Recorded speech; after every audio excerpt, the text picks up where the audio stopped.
We dying, Eric, in West Dallas, man. While you just sitting there for the white people, letting us die. Regina and Bergia.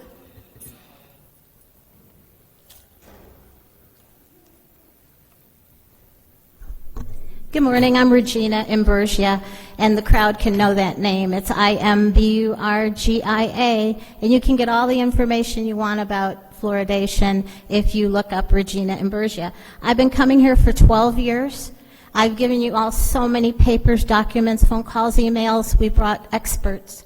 And this is my swan song. So I'm not coming here to talk about fluoridation anymore, because it will end. I mean, it's in the news now, nationwide, cities, states. And Abilene, after the judge ruled that it was unsafe and that it caused brain damage, the next day, Abilene City Council banned fluoridation, okay? Facts, figures, so many things we've given you. A 1-inch binder one time with unbelievable amount of stuff. But I have come to the conclusion that it's a concerted effort to have this continue. And the Dallas Morning News and D Magazine do their job by scaring people on the council that you're going to get a bad article, you're going to get named something, a conspiracy person maybe, or that you're not helping the districts that need the fluoridation. You're terrible. You're animals that you don't care that they have cavities and root canals or whatever. But come on, we're talking about a baby's brain. If only one baby in Dallas was injured by the mother ingesting the fluoride while she's pregnant, wouldn't that be enough for you city council members to say, let's pause this? And what I've always said is, let the pro-fluoride people come and convince you to start it again.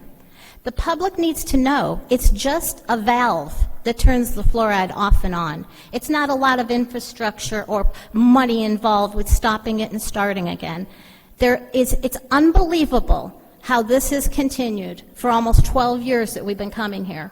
And in the beginning, it's the truth. I think the people didn't know because the water department was giving out false information. And even Palomino over here would say, oh, no, it has to be a vote of the she's not on the council. I can say her name. So, is that she would say, oh, no, it has to be the public needs to vote it. No. The council, 9 were on the council in 1965, and only 6 of them voted. So it wasn't even a unanimous vote to start fluoridation. And you can stop it. And Mayor, the thing that I handed out was on the 22nd, when they were talking about allocating the money for the water department, there was a vote to pull out the chemicals for the fluoridation from the cleansing chemicals. And the vote was 7-7 because Miss 13 left her seat while they were voting, and 7-7 it loses. And Mayor, sad to say, that's your time. You didn't want to separate out the chemicals for the fluoride. Thank you and goodbye on this subject. You guys still can do it. Okay, thank you. Cyrena Nolan.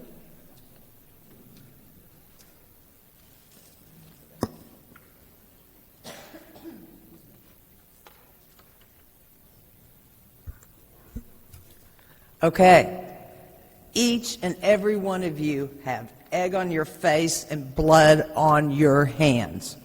As you know, and I suspect you don't appreciate, I've been coming down here for years. With the exception of addressing you for 3 minutes once every 30 days, I have witnessed only 3 times the City Council has even minimally engaged in their duty to provide safe drinking water. Only once in November 23 did the Quality of Life Committee invite 3 guests to address the committee on the health risk of fluoridating drinking water, despite all the mounting evidence, the major court rulings, cities, states banning its practice. In hindsight, I realize how disingenuous this was. In fact, it was a total fraud, I believe. You've each been given a copy, and by the way, you'll be mailed documentation of this. You've each been given a copy of the New York Times bestseller, No More Tears, The Dark Secrets of Johnson & Johnson. I couldn't email that to you. It is one of the most unconscionable stories of greed, inhumanity, sadism. I cannot process the evilness and simply cannot imagine why one would boast of their marketing expertise with this company and use that to justify berating one of the guest panelists. I hope all will take the time to read about the corporate culture of the goal of putting profits over people. It's truly shocking and absolutely sick. So I just want to go on the record and tell you straight that I think Johnson & Johnson, in my humble opinion, is not known for either its accuracy in warning of product side effects, nor of its honesty. But you know, lots of people fudge on their resume. The totally unethical issue was the out-and-out lie used to literally end any discussion on safe drinking water. This committee member, I think, is smart enough to understand who wrote a letter and who it was addressed to. And a committee member's job is not to lie and make knowingly false claims. When one takes a statement of a trade organization tasked with looking out for the financial interests of their members and falsely attributing their talking points to a respected authority, the chairman of the National Toxicology Program, that does not share these views, this is fraud. She has acted criminally under the Texas Penal Code, Title 8, Offenses Against Public Administration, Chapter 7, Perjury and Other Falsification. Her deception could well expose the city of Dallas to civil liability for allowing such criminal behavior on a committee that has been tasked in a fact-finding advisory role. That's your time. One last, if you don't mind, one last sentence. No. How do we know? All right. Thank you That's your so time. much. Thank you. And I tell you, you will be hearing from me in 30 Thank you. days. And in